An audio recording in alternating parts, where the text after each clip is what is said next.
This is our second lecture for halogens and हम लोगों ने लास्ट क्लास में देखा था कि ऑक्साइड्स ऑफ हैलोजेंस सभी मोर और लेस अनस्टेबल हैं एंड इन अनस्टेबल ऑक्साइड्स में भी the oxides of halogen follow this order of stability. Oxides of halogens follow the order of stability,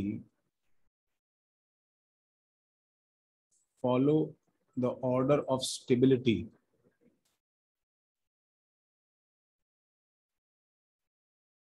the order of stability as iodine being the most stable, then normal expected trend क्या है? It's actually Br and then Cl, but here in this case it is Cl and Br. This thing in which bromine is one of the least stable oxide forming compound, okay, is actually called middle row anomaly. This is actually called middle row anomaly.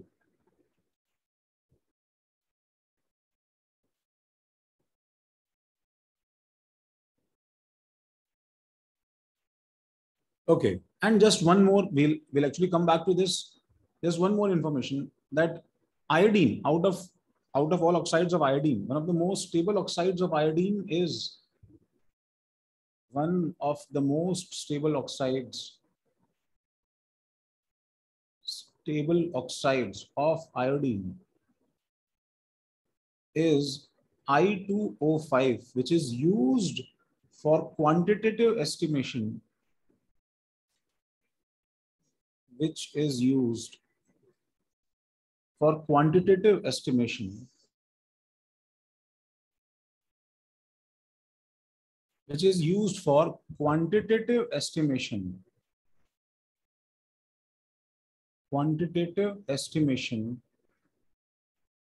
of carbon monoxide. That is in our official textbooks, and you should learn this by heart very, very carefully, that I2O5 plus CO. Acha, in this reaction, first of all, I'll give you a task of predicting the products of this reaction, and you can start by guessing the behavior of any one of these things. What is the oxidation states? First of all, iodine plus 5, minus 2, C plus 2, minus 2. इनमें से किसी एक का behavior तो हम confirm जानते हैं. Let's say CO. We all know that carbon being less electronegative, okay, and a weak non-metal, more or less, okay, is easily beaten up to +4 oxidation state. तो it actually it loves to, और ऐसे बोला जाए कि it actually feels better कि +4 में पहले रख दिया जाए उससे पहले कि और आके इसकी मारे कोई, ठीक है, तो it prefers +4. So this automatically is a good reducing agent. And this being +5, although iodine is not a powerful, but iodine +5 actually is a good reducing, good oxidizing agent again. See, iodine normal 0 में नहीं होता, -1 में reducing agent होता, +1 +3 में शायद वो इतना powerful नहीं होता, +5 में it's actually decently powerful oxidizing agent. This being oxidizing agent, so the compound formed is actually I2 plus CO2. Iodine +5 से रिड्यूस होकर 0 में आ गया एंड CO2 गैस बन गया, ठीक है. ये क्वांटिटेटिव एस्टिमेशन में out of all redox reactions ये रिएक्शन ही पर्टिकुलरली हमने क्यों चूज की है, ठीक है, उसके लिए कुछ काइनेटिक और डिफरेंट फैक्टर्स हो सकते हैं कि इसे मेजर करना, इसे एग्जीक्यूट करना, लैब में करवाना, ठीक है, the ease with which it can be performed, ठीक है, ये सारे चेक बॉक्सेस को टिक करता है. So this is the favourite reaction. अगर हमें पता लगाना है कि क्वांटिटेटिवली कितना कार्बन मोनोऑक्साइड है हमारे पास में. तो coming back to individual halogens one by one, the first one being fluorine, ठीक है, the most dangerous of all these non metals, fluorine gas, F2, which is having a pale yellow texture, ठीक है, so much so this pale yellow is so light that it is almost colorless in small amounts,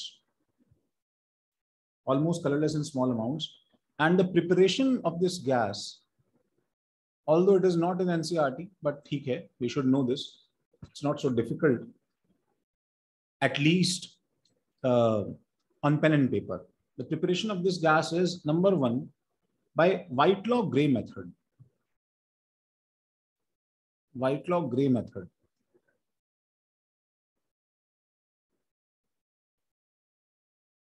So in this, first of all, CaF2, the ore fluor spar.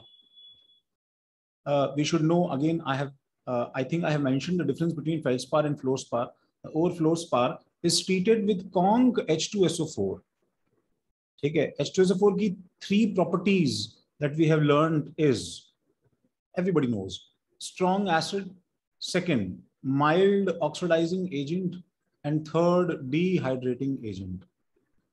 So this being a strong acid, okay, can this do something with this salt? Oh yes, it can. It can actually form HF, a weaker acid, plus a salt of CaSO4. So basically the reaction is of type strong acid displacing weak acid.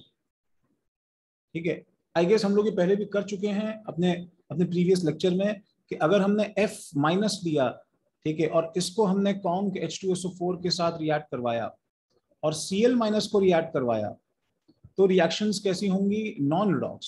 तो इनमें HF और HCl बनेगा. और अगर हमने Br minus लिया और I minus लिया तो रिएक्शंस कैसी होंगी? रिडॉक्स. और इसमें क्या बोलेगा? Br2 और I2 बनेगा और साथ में SO2 गैस लिबरेट होगा. ठीक है, this should be written in your notes.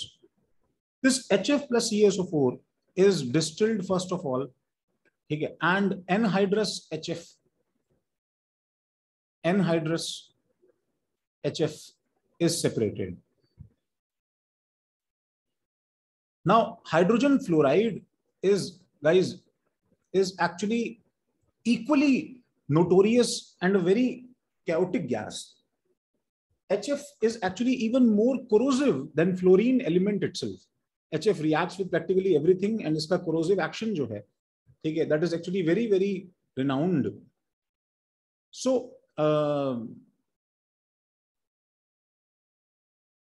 which has been actually mentioned in one of the episodes of Breaking Bad, in which it notoriously dissolves the entire human body, flesh, the bathtub, the floor, and everything. So HF is, the bottom line is HF is very very corrosive, even if जो भी उसमें दिखाया है that might not be, ठीक है, as fast and as feasible as possible. This HF is then combined with actually KF to give a compound KHF2. Now this compound KHF2, which is having a K plus and HF2 minus unit, has been studied in chemical bonding, take it, to be having one of the strongest hydrogen bonds, in chemistry, in which H is actually stuck between two fluoride ions, F minus and F minus, take it, and this H plus, in which both the bond lengths are actually equal, in which the hydrogen has lost distinction कि कौन सा bond इसके अंदर covalent था, कौन सा bond इसके अंदर हाइड्रोजन बॉन्ड था. ऑल्दो एक्सपेक्टेड स्ट्रक्चर जो है वो इसका ये होना चाहिए था कि एक HF रहा होगा और एक F माइनस के साथ इसने H बॉन्ड बनाने की कोशिश की होगी. ठीक है, तो इट वाज एक्सपेक्टेड कि ये बॉन्ड X और ये बॉन्ड Y रहा होगा, जिसमें X would have been lengthier than Y in terms of length, ऐसा कुछ सीन रहा होगा. Whereas it is found that both the bond lengths become equal, and let's say they are Z, where Z is actually some intermediate value between X and Y. So it is Z is actually smaller than X in length and larger than Y, then larger than a normal covalent bond, a normal HF covalent bond. So this is more or less like a 3 center 4 electron bond between F, H and F. 4 electron because 2 electron this normal covalent bond के हैं और 2 electron fluorine के lone pair के जो है इनके बीच में आए हुए हैं. Anyways, so the preparation of F2 starts when electrolysis of molten KHF2 molten KHF2 is done. It is actually not entirely KHF2. It is actually a mixture of KHF2 and HF, ठीक है, जिसका हम लोग electrolysis कर रहे हैं. And इस electrolysis में, ठीक है, moisture should be strictly absent. Moisture should be strictly absent. ठीक है, रीजन बीइंग वेरी ऑब्वियस कि भाई फर्स्ट ऑफ ऑल तो एनोड और कैथोड जो दो रिएक्शंस हो रही हैं, तो एनोड और कैथोड की रिएक्शंस में सामान क्या क्या है मेरे पास में. आई हैव के प्लस, ऑल्दो ये इस फॉर्म में फ्री आयंस के फॉर्म में नहीं होंगे, but I have K plus, I have F minus. Simple language में अगर बोला जाए, ठीक है, K plus F minus and H plus. Now anode पे ऑक्सीडेशन होने वाला है. ऑक्सीडेशन में we have made sure that K plus is of no use, it cannot be oxidized. H plus is of no use, it cannot be oxidized. The only option left is actually F minus. And F minus actually forms F2. 2F minus gives F2 plus 2 electrons. And cathode reaction reduction के अंदर क्या होने वाला है हमारे पास में? This is going to be, अब reduction में K plus plus electron gives K और H plus plus electron giving H में, दोनों के SRP में, this is having a higher value of SRP, obviously 0. This will be a negative value. So इसलिए ये reaction नहीं होगी. This is the reaction happening. अगर मॉइस्चर प्रेजेंट हुआ, ठीक है, अगर मॉइस्चर प्रेजेंट हुआ, then again we know that moisture के प्रेजेंस में हमारे पास में H2O will start getting oxidized because H2O gives half O2 plus 2H plus 2 electron is having a E naught of SOP of minus 1.23. Minus 1.23. Which is actually higher than the E naught SOP. E naught SOP of fluorine's oxidation, which is actually minus 2.87. So this should be absent, obviously. तो ये reaction और ये reaction इसके anode और cathode की reactions हैं.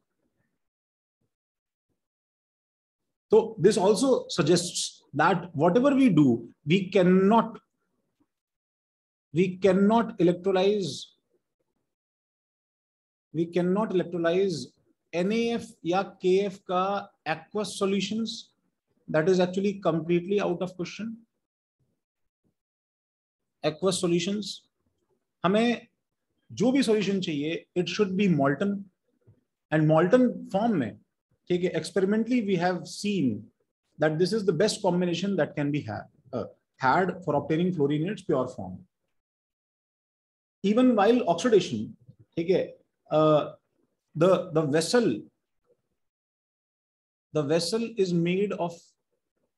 is actually made of monel, ठीक है, which is actually a alloy of nickel plus copper and some few additives, less than 10% other additives, largely nickel plus copper. ठीक है, this is a metallic alloy, monal metal. Monal metal is known to be kinetically very, very less reactive. It is very resistive. It is remarkably resistive towards any corrosive attack, towards various corrosive attacks, since it can handle the fluorine gas and fluorine compounds. So we can actually pretty much expect that it is very, very less corrosive towards various corrosive attacks.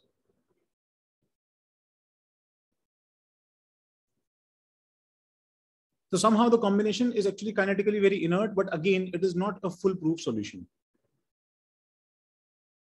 So chemical method, this was the electrolytic method to obtain F2 gas. Okay. The next is the chemical method. The chemical method number two.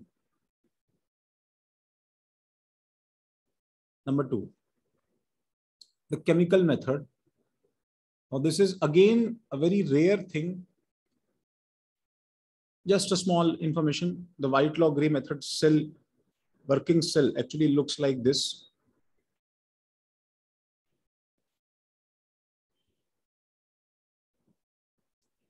and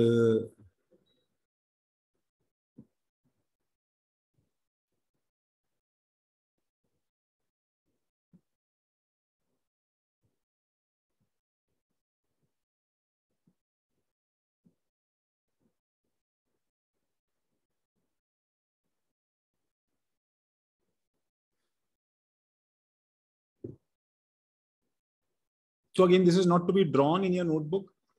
This is just for your information. And coming back to the chemical method, in this, the compound F2 is prepared using K2MnF6. This is actually potassium hexafluoromanganate.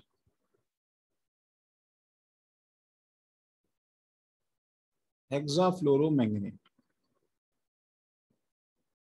Now the reaction is SbF5 is actually added in K2MnF6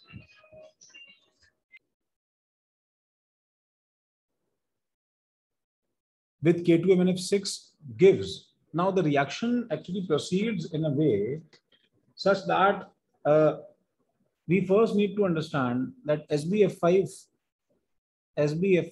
is a better Lewis acid.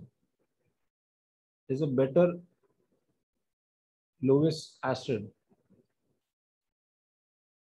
Then MnF4.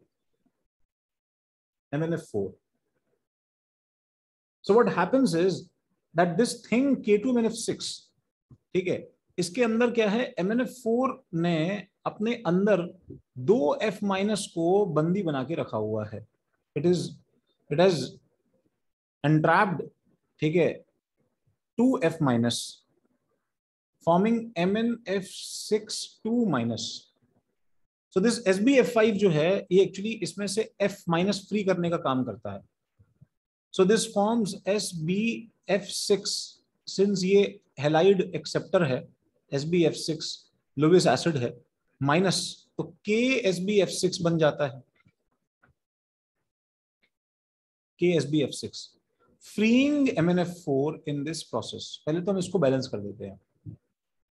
तो 2 SbF5 चाहिए 2F- absorb करने के लिए ताकि 2 KSbF6 बन जाए और 1 MnF4 बन जाए.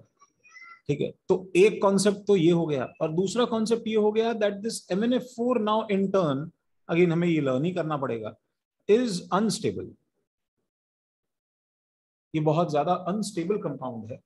ठीक है, and this immediately decomposes into MnF3 and F2.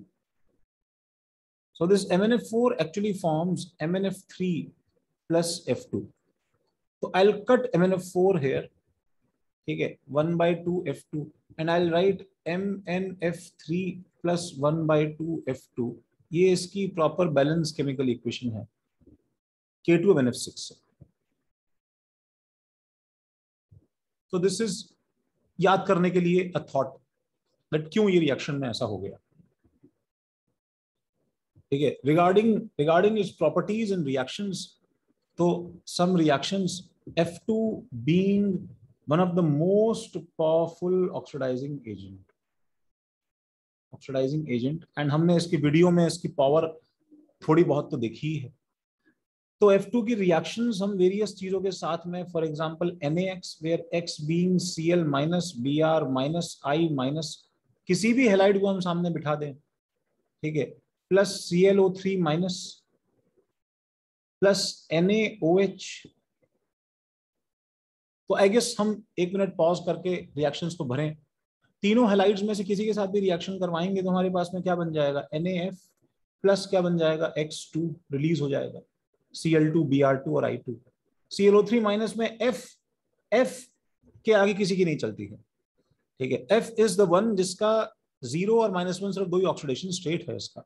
तो क्लोरीन का ऑक्सीडेशन स्टेट यहाँ पे +5 and so chlorine will be beaten to its maximum capacity as ClO4 minus. perchlorate ion, ClO4 minus, this being perchlorate ion, ठीक है। And obviously साथ में क्या बन जाएगा भाई, F माइनस एक्वस। NaOH के साथ में F2 plus NaOH cold and dilute and plus NaOH hot and conc. Now this actually forms an immediate distinction between the remaining halogens and fluorine. तो अगर मैं एक बार मैं रिमेनिंग हैलोजेंस रिमाइंड करवाना चाहूंगा, अगर X2 इन जनरल NaOH, ठीक है, के साथ में करवाया जाए where X is equal to Cl Br और I, ठीक है, तो तीनों में ही अगर वो कोल्ड एंड डाइल्यूट के साथ में है तो इट फॉर्म्स X माइनस नीचे प्लस एक ऊपर XO माइनस। एंड अगर मेरे पास में NaOH हॉट एंड कॉन्क है, it forms actually X minus plus XO3 minus. ये हम लोग पहले डेफिनेटली कहीं ना कहीं लिख चुके हैं, एटलीस्ट S ब्लॉक में तो हम लिख ही चुके हैं। And if S block has been, ठीक है, ब्रॉट अप, तो आई रिमाइंड यू कि हम X2 के साथ साथ में P4 और S8 की रिएक्शंस भी लिख चुके हैं डिस्प्रोपोर्शनेशन की बेसिक मीडियम में। Now F2 is the one जो कि एक्चुअली डिस्प्रोपोर्शनेट होना जानता ही नहीं। F या तो जीरो रहेगा, either it's not doing anything or it is beating other people's। तो यहां पे मेरे पास में मार खाने के लिए कौन है? Na प्लस को तुम डरा नहीं सकते हो, O माइनस 2 और H plus. H plus is the most fearless species having nothing to lose, ठीक है, because कुछ रहा नहीं है। और Na plus, अच्छा, by the way, when I write these oxidation states, we should know very carefully that these are not actual charges, ये सब बस, ठीक है, मतलब ऑक्सीडेशन स्टेट्स हैं, these are not actual charges, but ठीक है। तो OH कोवेलेंटली बॉन्डेड है बाय द वे अंदर, ठीक है, it's not like H plus freely available है। तो इसमें से the only species left is O minus 2। तो इसमें से एक केस में क्या है, O2 निकलता है और एक केस में OF2 निकलता है। Again this has also been covered in S block, ठीक है, एज अ फेमस एग्जांपल जिसमें शायद तुम्हें बोला गया था कि तुम जो सोचोगे उसका उल्टा हो रहा है। तो वी थिंक कि OF2 प्लस 2 है और O2 0 है, तो कोल्ड एंड डाइल्यूट में नॉर्मल O2 बनना चाहिए था और हॉट एंड कॉन्क में OF2 बनना चाहिए था, but it is the bond strength that matters, that OF has week OF bonds जो कि हॉट एंड कॉन्क में एग्जिस्ट नहीं करेंगे। तो इसके अंदर क्या बनेगा भाई मेरे पास में, O2 प्लस F माइनस तो बनना ही है, वो तो पहले ही अलग हो जाएगा भाई, plus O2 plus H2O। And इसमें क्या बनेगा, F minus plus OF2 plus H2O, oxygen difluoride, the only compound जिसमें ऑक्सीजन प्लस 2 ऑक्सीडेशन स्टेट में, ठीक है। तो one more important reaction and a very fascinating thing is actually the reaction of ammonia with fluorine, F2 plus NH3. Now guys, this F2 plus NH3, ठीक है, studying F2 plus NH3 and studying the distinction from other halogens of Cl2 plus NH3,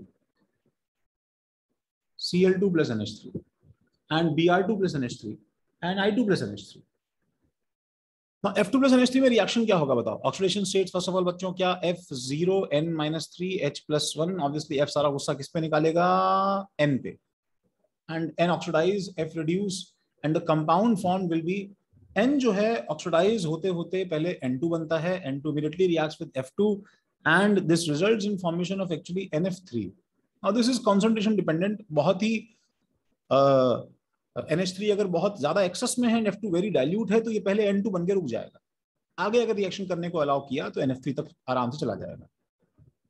NF3 and HF compound is nitrogen trifluoride, which is a gas,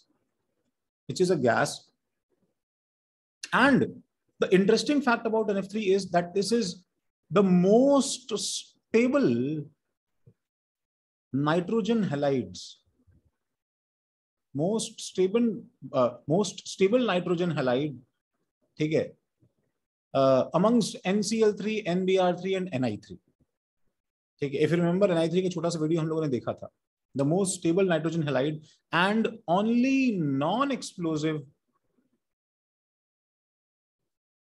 only non-explosive nitrogen halide, nitrogen halide, बस यही nitrogen halide है जो धमाका नहीं करता है, ठीक है। बाकी सबका, ठीक है, all others are very unstable, very unstable, ठीक है, and have positive delta H formation values, endothermic है तो उनका बनना अनस्टेबल वैसे भी है।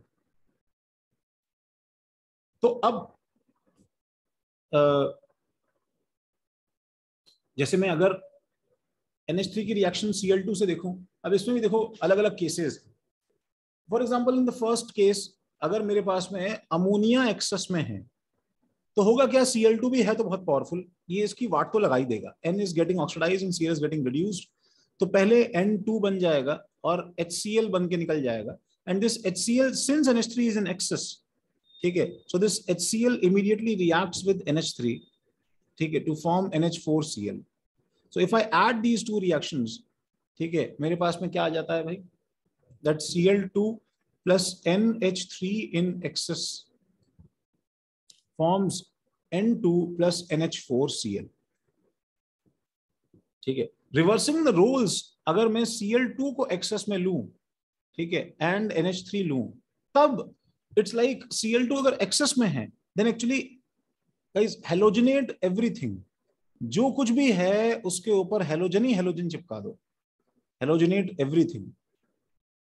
एवरीथिंग का मतलब क्या है भाई, नाइट्रोजन है, क्या बना दो, NCl3। Now this is something that should be, ठीक है, टेकन केयर ऑफ। तो एक N का ये बन गया और H का ये बन गया, HCl बन जाएगा। Now NCl3 is actually a pretty explosive, a very dangerous explosive liquid, which is very unstable, and a very famous incident, ठीक है, जो इसके लिए है, ठीक है, that it was discovered in approximately 1812, ठीक है, approximately 1812 by Dulong, ठीक है, by scientist called scientist named Dulong, ठीक है, famous for Dulong Petit's law, Dulong Petit's law। Now you must be thinking law कौन सा है, ये लॉ है हमारे जेई के पोर्शन में नहीं है, ठीक है। 1812 के आसपास जब उसने उसे प्रिपेयर करने की कोशिश की and tried to study it, ठीक है, तो there was a severe explosion, ठीक है, और NCl3 के एक्सप्लोजन के अंदर, ठीक है, डिलोंग actually lost two fingers an eye, ठीक है, और पता नहीं क्या क्या खो के आ गए, ठीक है, जस्ट फॉर रेफरेंस, ठीक है, we have this thing here,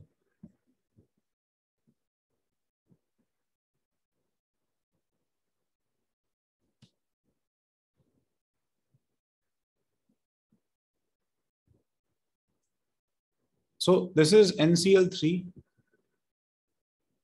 ठीक है, and this being Dulong who suffered explosion in 1812,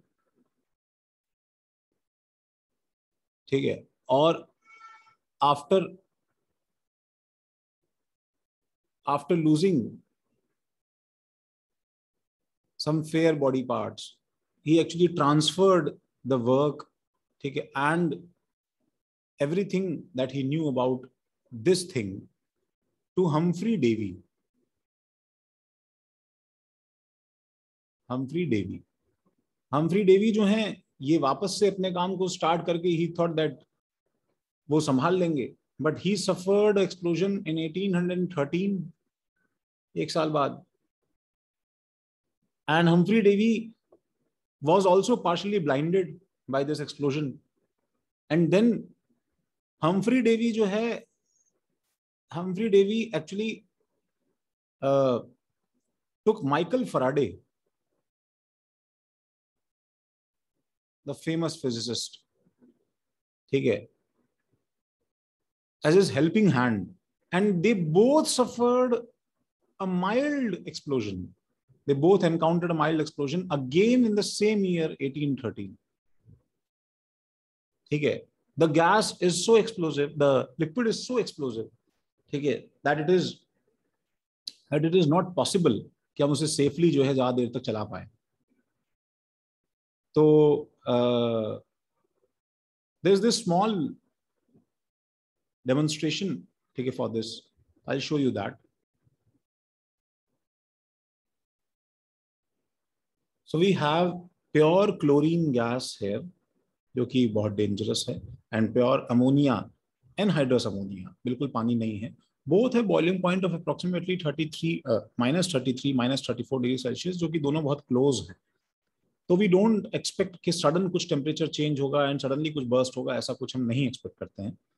and we are going to mix these two things. So the way we are mixing is ammonia is at the bottom of test tube and Cl2 is added. So we can see that क्या excess में है यहाँ पे, NH3 excess में है. And even before mixing, इसके अंदर we can see that dense white fumes are forming. अब dense white fumes यहाँ पे actually किसके हैं? The famous NH4Cl. Now wait a minute. NH4Cl यहाँ पे कहाँ से आ गया? NH4Cl के लिए अमोनिया और HCl चाहिए. But we can see that we have here is NH3 and what we have here is not HCl but Cl2 gas. Now this HCl is actually being formed by the reaction of NH3 plus Cl2, in which Cl2 is oxidizing N to form N2 and getting reduced to Cl minus, which is combining with the remaining H plus to form HCl, and this HCl is again reacting with the remaining NH3 जो कि excess में beaker में है. Once again NH3 plus HCl. तो ये उसका NH4Cl densified fumes है, ठीक है. So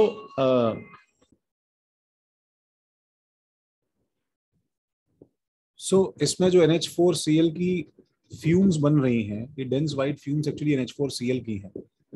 तो जैसा कि अभी एक्चुअली आई गेस हमने अभी बताया था कि जो रिएक्शंस हो रही हैं वो ये है कि नीचे हमारे पास अमोनिया है एंड ये अमोनिया Cl2 के साथ में इस तरह रिएक्ट कर रहा है दैट N2 नाइट्रोजन ऑक्सीडाइज हो जा रहा है forming N2 and Cl reduce हो जा रहा है forming HCl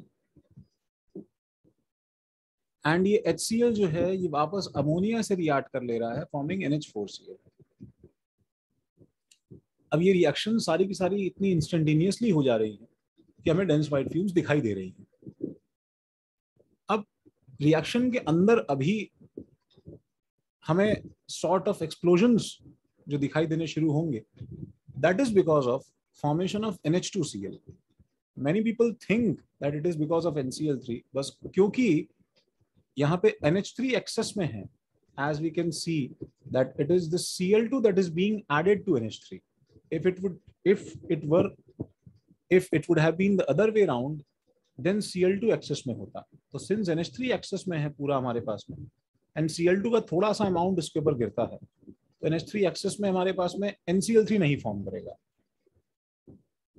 So the reaction is something like atmospheric moisture.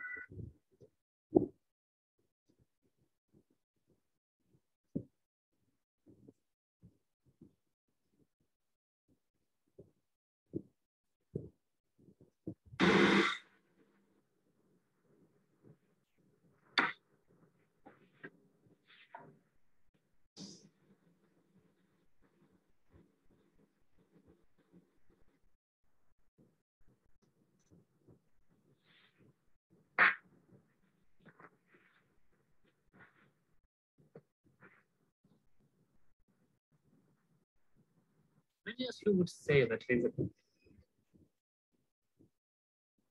like I said कि NCl3 is not the cause here, ठीक है. And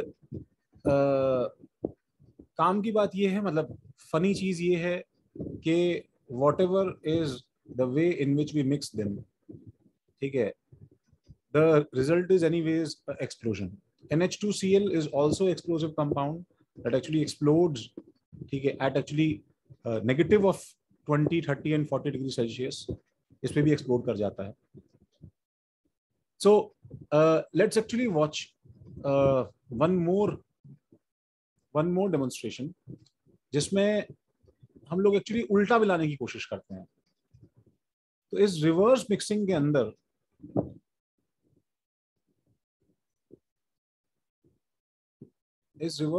अंदर हम लोग एक्चुअली क्लोरीन के अंदर अमोनिया मिला रहे हैं. That means Cl is in excess. So this is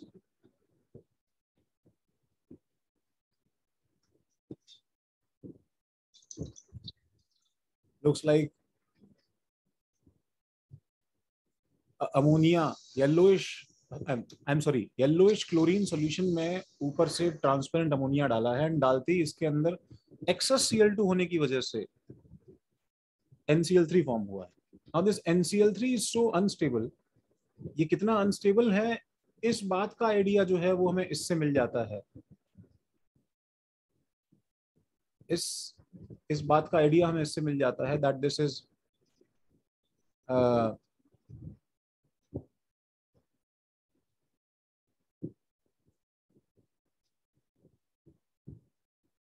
now this is a small demonstration. इसके अंदर क्या है कि NCl3 सनलाइट के अंदर, ठीक है, जस्ट रखा हुआ है. This is a sunlight induced explosion of a NCl3 solution.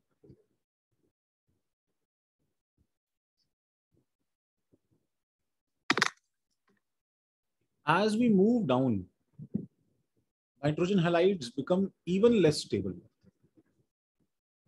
As we move down, nitrogen halides become even less stable, where NBr3,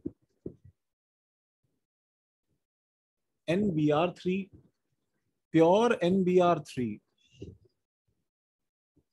ठीक है, is a volatile solid.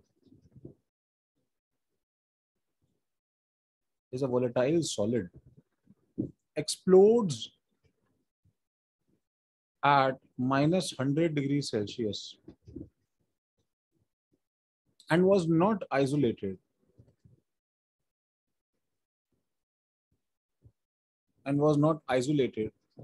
Till 1975. It is so unstable, even less stable than NCl3. And pure Ni3, ठीक है, has not been isolated still. Now this thing is so unstable that only NH3 adducts are known.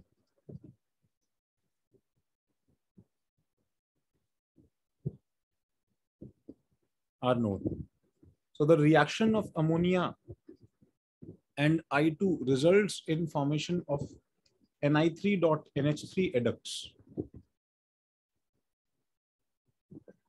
ठीक है, जिसका structure again पूरी तरह से clear नहीं है हमें.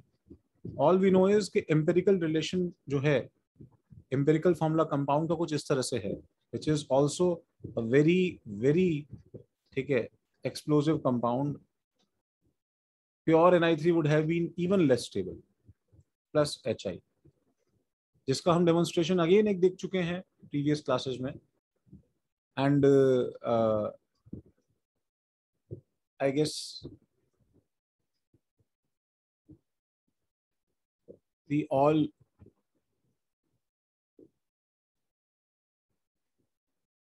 might be, here is this thing. This is a dried sample of Ni3.NH3.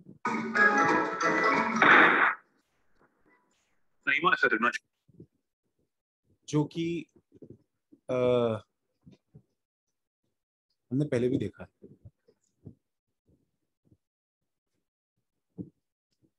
So fine. So after this fluorine gas, ठीक है, we'll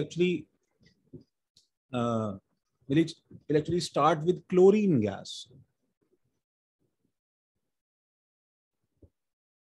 Chlorine gas Cl2, a greenish yellow gas, जो अभी हमने वीडियोस में देखा. ठीक है, तो फर्स्ट ऑफ ऑल इसका प्रिपरेशन. तो प्रिपरेशन के पीछे थीम ये है दैट हमारे पास में क्लोरीन Cl- के फॉर्म में बहुत ज्यादा एबंडेंट है. तो we just need a powerful oxidising agent powerful enough ताकि इस चीज को एग्जीक्यूट किया जा सके, that this gets oxidised into Cl2 and this substance is reduced. ठीक है, reduced form of OA, of oxidizing agent. तो for this, जो हमारे पास best powerful oxidising agent suited for this job हैं, they are actually MnO2. An ore of manganese, which is known by the name of pyrolusite, is actually a black colored solid. MnO2 को अगर हम लोग NaCl के साथ mix करें and medium को acidic बनाने के लिए H+ ले लें, फॉर एग्जांपल H2SO4 डाइल्यूट ले लें, H2SO4 dilute ले लें, and then we do this reaction. So what happens is, since we know that Mn+4 acidic medium में +4 से नीचे जाता है and actually becomes Mn+2, मतलब ओवरऑल काम की रिएक्शन देखी जाए तो ये है Mn+2. एंड Cl-1 को ऑक्सीडाइज करने की ये ताकत रखता है, Cl2 फॉर्म करके इसको जीरो में ले आएगा. नाउ टू चेक दिस, इसमें हमारे पास में MnO2 का ब्लैक ब्राउन रंग का सॉलिड है एंड एक HCl का हमारे पास में सॉल्यूशन है, aqua solution. This black purification pot अंदर जो है हमारे पास में मिक्सिंग करते ही क्या होगा, रिएक्शन स्टार्ट हो जाएगा. The reaction is not as vigorous as it would have been with KMnO4. KMnO4 is even more powerful oxidizing agent, but I think you can see the change in color. ठीक है, जिसमें greenish yellow का हो रहा है. ठीक है, bubble formation जिसमें Cl2 गैस एक्चुअली इवॉल्व हो रहा है. So this is MnO2 plus HCl.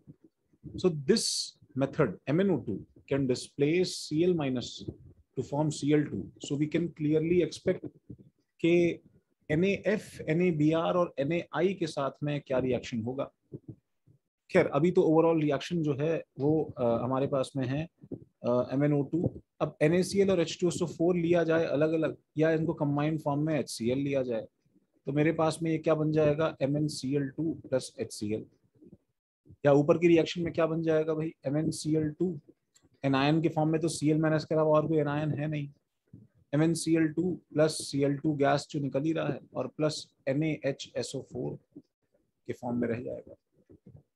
तो ये जो एनायंस लिखे हैं, दीज डोंट मैटर बिकॉज अगर वो सॉल्युबल सॉल्ट्स हैं तो एक्चुअली फ्रैंकली वो सब अलग अलग आयंस के फॉर्म में रहेंगे, उससे फर्क नहीं पड़ता. तो this can also be done by using KMnO4 plus HCl या KMnO4 plus H2SO4 for acidic medium and NaCl. Basically H2SO4 और NaCl जो है ये खुद कंबाइन होने के बाद में क्या बनाते हैं, HCl plus Na2SO4, जिसमें Na2SO4 का कोई रोल नहीं है. तो HCl serves the dual purpose. This also supplies the Cl- that can be oxidized and also gives the acidic medium के लिए required H+.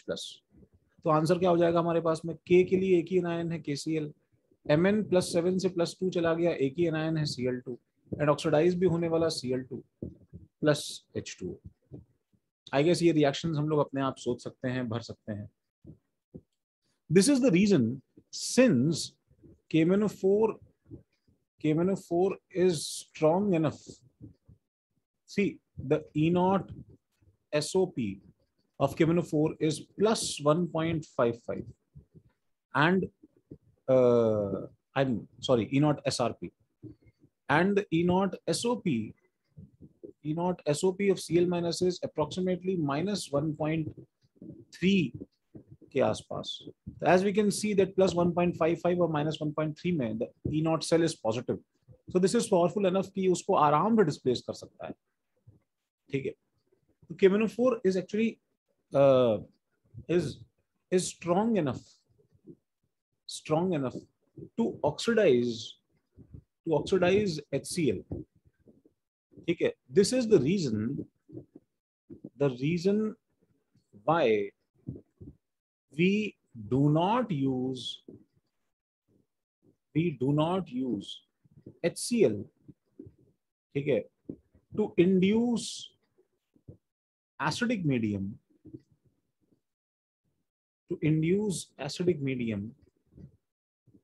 in titrations involving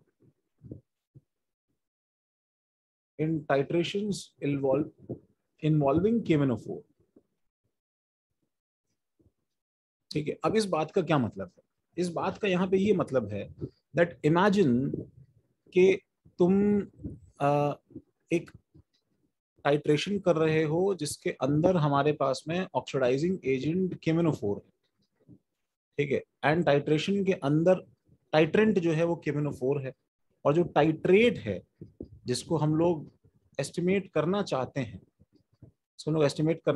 हैं, that is actually let's say Fe+2 और ऊपर KMnO4 है. ठीक है. अब मुझे Fe+2 का सपोज स्ट्रेंथ डिटरमाइन करना है. How strong is the solution?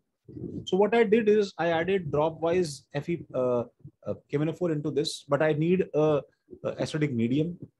तो मैं MnO4 minus plus Fe+2 plus H plus के लिए रिएक्शन करवाना चाहता था, ताकि MnO4 minus क्या बन जाए, रिड्यूस होके Mn+2 एसिडिक मीडियम में. Iron+2 क्या बन जाए, ऑक्सीडाइज होके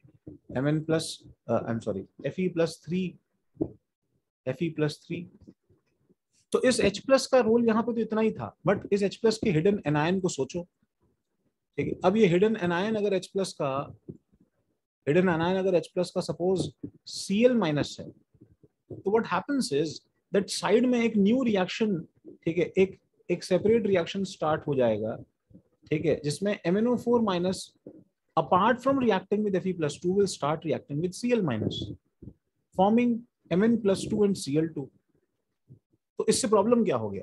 प्रॉब्लम ये हो गया that as you might be knowing that KMnO4 is a self indicator. That means अंदर गिरने के बाद में ये अपना कलर डिकलराइज करता है, and when we get pink light pink color, then we know that the end point has been crossed. So the end point, which the light pink color, which was supposed to be shown at the end of consumption of Fe+3, will not be shown at this point now. Why? Because after Fe+2 is being I'm again sorry, after end of consumption of Fe+2 will not be shown now, because after Fe+2 has been consumed and converted to Fe+3, it will be consumed further to react with the Cl- present in the beaker. So the reading after which the color changes,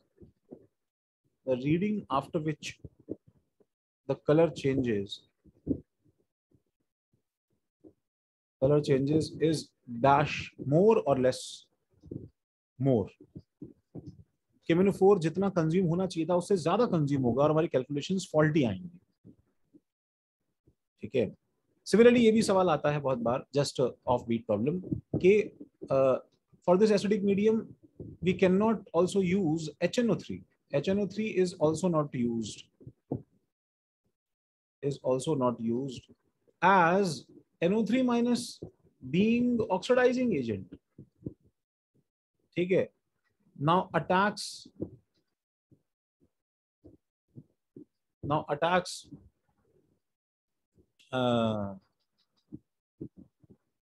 Fe+2, and Fe+2 plus NO3- actually forms Fe+3 and NO. So the thing is that now Fe+2 is already being consumed by NO3-. So reading of KMnO4, जो correct reading होनी चाहिए थी, is dash than expected, less than expected, because there is not sufficient Fe plus 2. Or in other words, the job of KMnO4 has already been partially completed by NO3 minus ions. Anyways, apart from this, the method of preparation, this was the first method of preparation of Cl2 gas. The second method of preparation being, again, this is written in our textbooks, in actually NCERT and state books, and that is Decon's process.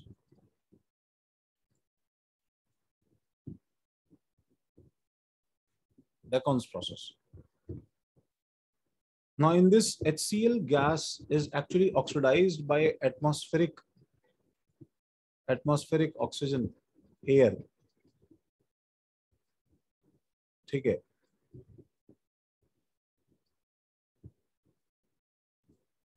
In CuCl2 catalyst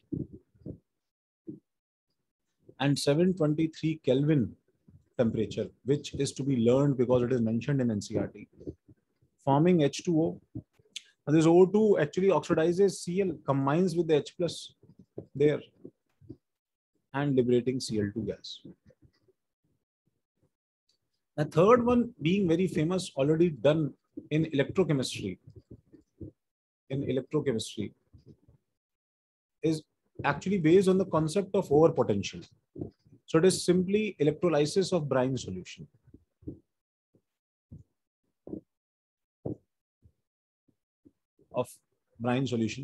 तो NaCl aqueous के electrolysis पे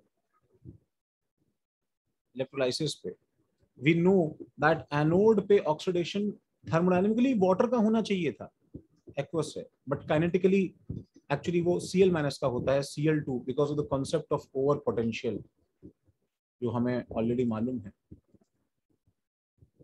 the concept of over potential.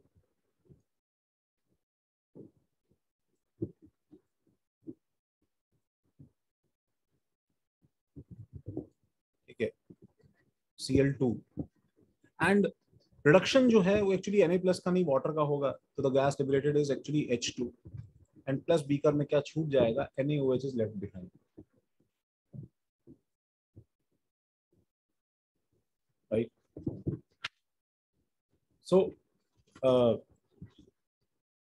again for this properties in reactions में हमारे पास में तो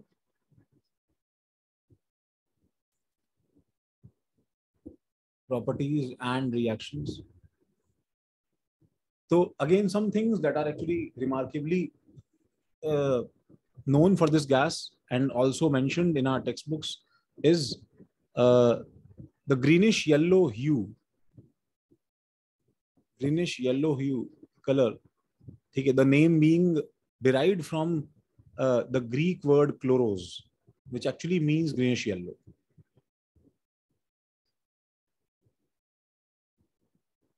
In Greek. Okay. This has a pungent and suffocating odor. A pungent and suffocating odor. 2 to 5 times heavier than air. 2 to 5 times heavier than air.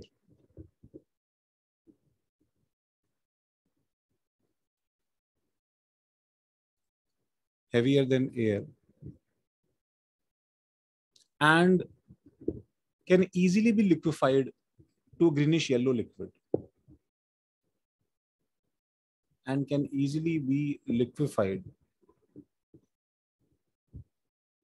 To a greenish yellow liquid.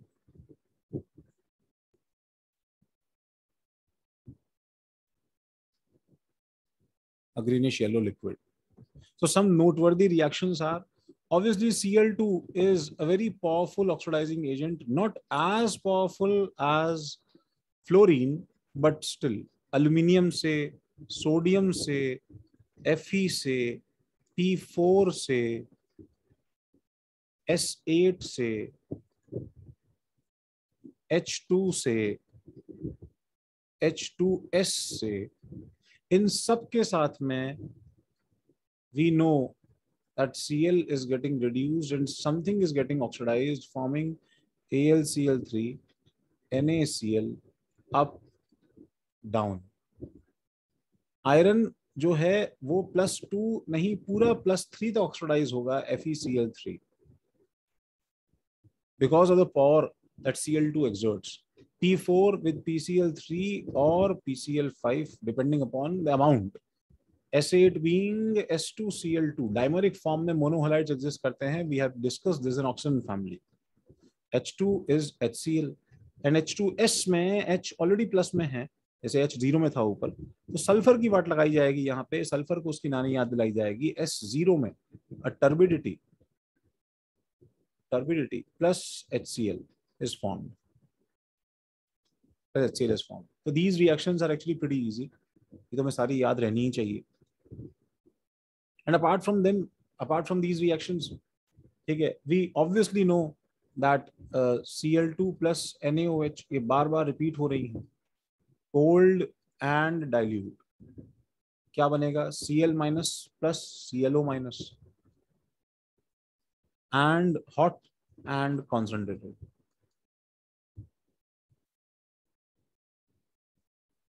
क्या बन जाएगा भाई? Cl minus plus ClO3 minus. ClO3 minus. So this actually stands for Cl2, Br2 and I2 all. ठीक है. This is the reason कि हम लोग Cl2 को जब CaOH whole twice से पास करते हैं, लाइम से हम पास करते हैं, ठीक है, तो lime being basic directly results in formation of dissociation first and formation of bleaching powder. Cl minus and ClO minus जो हमने ऊपर किया है, इसी चीज को मैं बना दूं, this results in formation of CaCl2 plus CaOCl whole twice.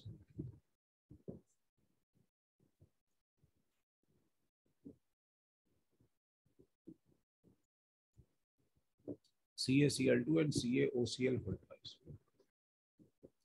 जिसका एम्पेरिकल फॉर्मूला क्या बन जाएगा?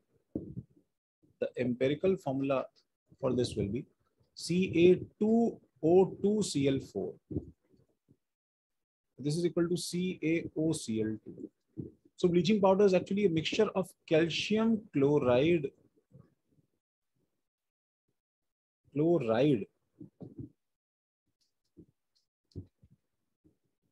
थोड़ा सा नीटली लिखा जाए, calcium chloride and calcium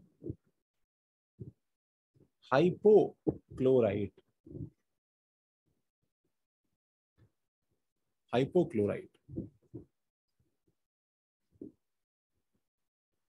ठीक है. Obviously reaction of Cl2 with NH3 फिर से याद दिलाई जा रही है भाई कि अगर ये एक्सेस में है तो पहले तो क्या करो, Cl0 से इसकी वाट लगाओ, N की जो इलेक्ट्रॉन भर के बैठा है, और N2 बनाओ और HCl बनाओ, और क्योंकि NH3 एक्सेस में है तो चेक करो कि HCl से NH3 से कोई रिएक्ट करेगा? हाँ, ये रिएक्ट करेगा, तो ये क्या बन जाएगा? NH4Cl बन जाएगा NH3 से रिएक्ट करके. और अगर Cl2 NH3 में Cl2 एक्सेस में है, ये क्या बन जाएगा? NCl3 और HCl, which is explosive substance.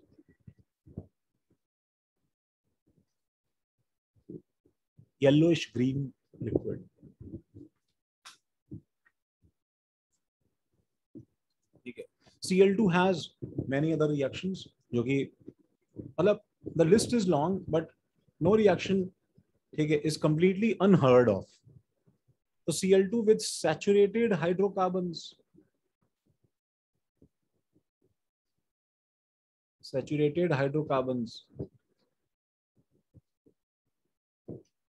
It actually gives free radical substitution. ठीक है. इसमें RH है अगर मेरे पास में, तो यहाँ पे क्या बन जाएगा? RCl और प्लस HCl अलग हो जाएगा, or with unsaturated hydrocarbons.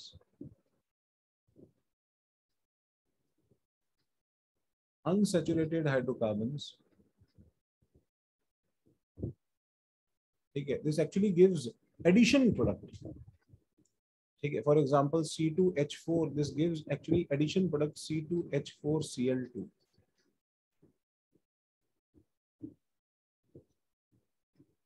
So some other reactions are, some further noteworthy reactions are, ठीक है, Cl2 plus FeSO4 plus H2SO4.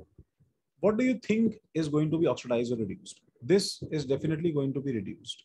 Sulphur नहीं हो सकता, ऑक्सीजन नहीं हो सकता, Fe+2 देख के समझ में आ रहा है ऑक्सीडाइज हो सकता है, और H2SO4 का काम सिर्फ मीडियम देना है. So this will be Fe+3, so Fe2SO4 whole thrice, और प्लस क्या होगा, HCl, H2SO4 है, HCl के फॉर्म में ये बाहर आना शुरू हो जाएगा.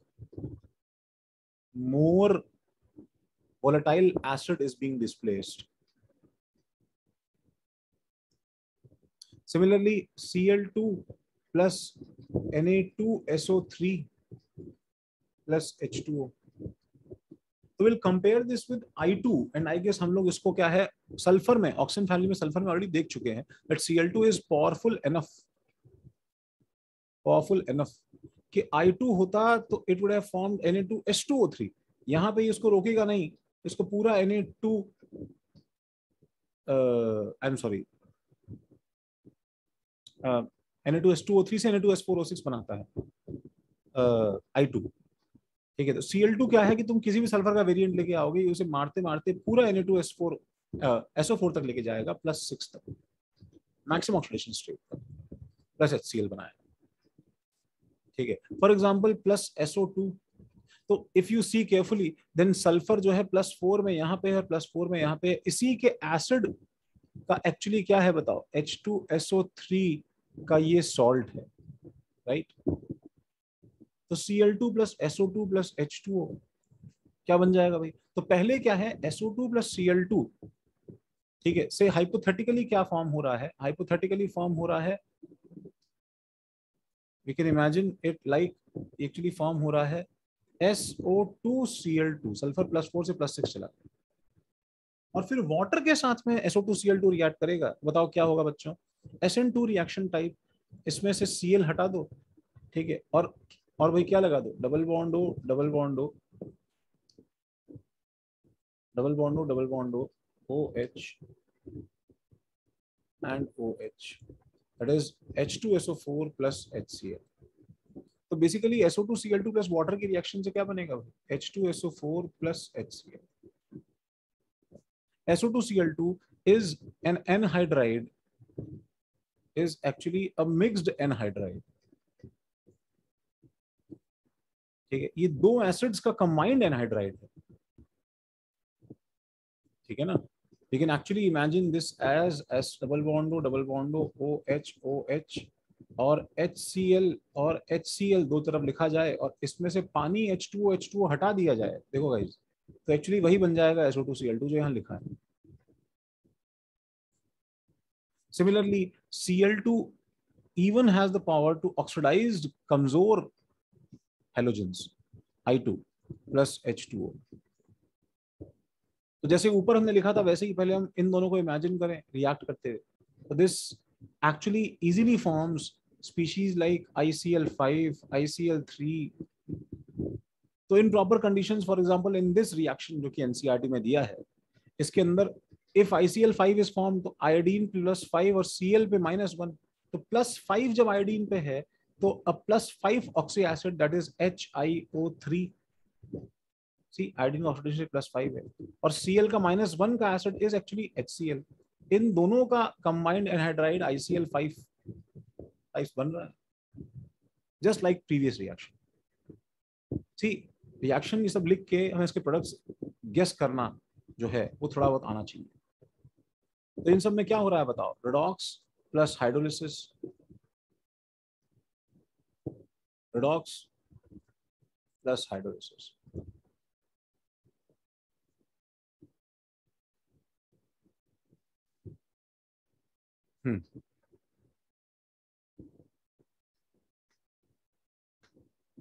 सब में लिखा भाई, ठीक है। तो इसके regarding Cl2, one property should be known, that Cl2 is a bleaching agent, is a bleaching agent, ठीक है, as it removes electrons due to its oxidizing behavior.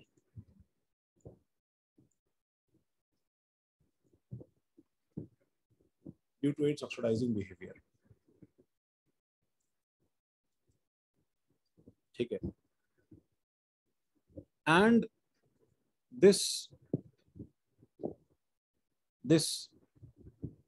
bleaching action, this bleaching action is permanent, ठीक है। Temporary किसका होता है? जो reducing action की वजह से ब्लीच करते हैं। तो जब इलेक्ट्रॉन्स पूरे हटा दिए हैं तुमने, तो in atmosphere there is no one to give us electrons freely. Atmosphere एक एयर में O2 है जो इलेक्ट्रॉन ग्रैब करता है, अगर एक्सेस है तो देता कोई नहीं है। इसलिए रिड्यूस करके अगर किसी ने ब्लीच किया है तो टेम्परेरी रहेगा, because O2 will eventually remove those electrons, extra electrons. But oxidise करके किया है तो वो चीज परमानेंट रहेगी, ठीक है। तो Cl2, this is the reason that Cl2 first is used, मतलब Cl2 uses में लिखो भाई, uses में Cl2 is used, number 1, in bleaching wood pulp for producing paper and rayon, ठीक है, and cotton textiles, is used for bleaching wood pulp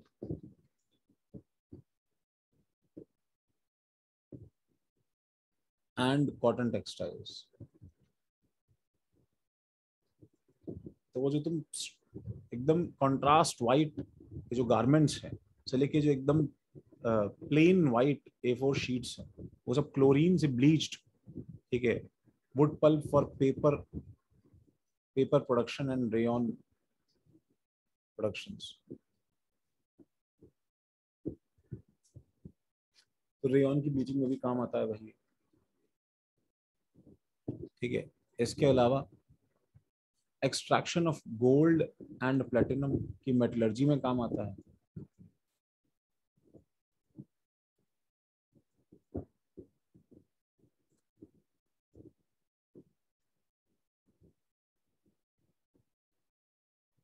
इसके अलावा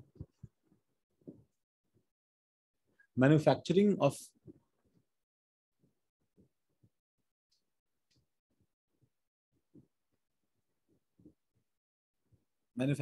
of important important chemicals like CCl4, CHCl3, chloroform, DDT, refrigerants etcetera, जो कि अब out of scope है largely because of chlorofluorocarbons, CFCs का जो ओजोन लेयर डिप्लेशन इफेक्ट है उसकी वजह से, ठीक है। This is used for sterilising drinking water,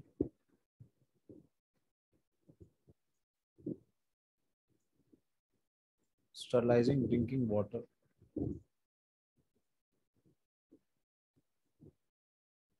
and finally this is used for preparation of poisonous gases like phosgene, tear gas and mustard gas,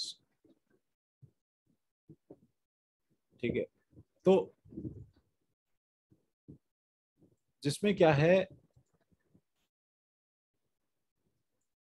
इसके effect हम देख सकते हैं।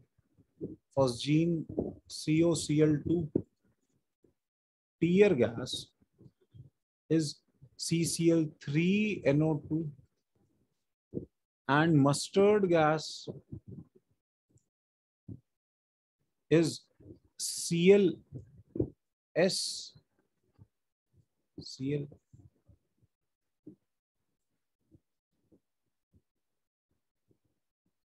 तो कुछ इफेक्ट्स इसके दिखाई कैसे देंगे भाई तुम्हें?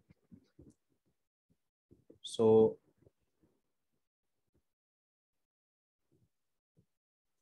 one such effect of mustard gas is on its way. थोड़ा दिल थाम के बैठे. This is the structure.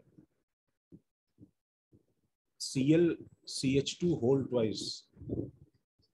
Cl whole twice, CH2 whole twice, S. Mustard gas. And it is actually very readily absorbed by skin. And this actually leads to formation of blisters. Okay, this is a World War I picture of a soldier suffering from mustard gas burns, actually. And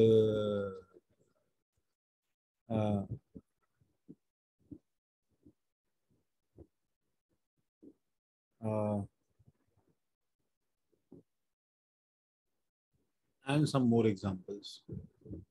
So, some samples of blisters obtained when exposure to mustard gas. So, these are some facts, some interesting things about the first two members of the halogen family. And the next will be bromine and iodine. So we'll be discussing the rest of the halogens and some more reactions about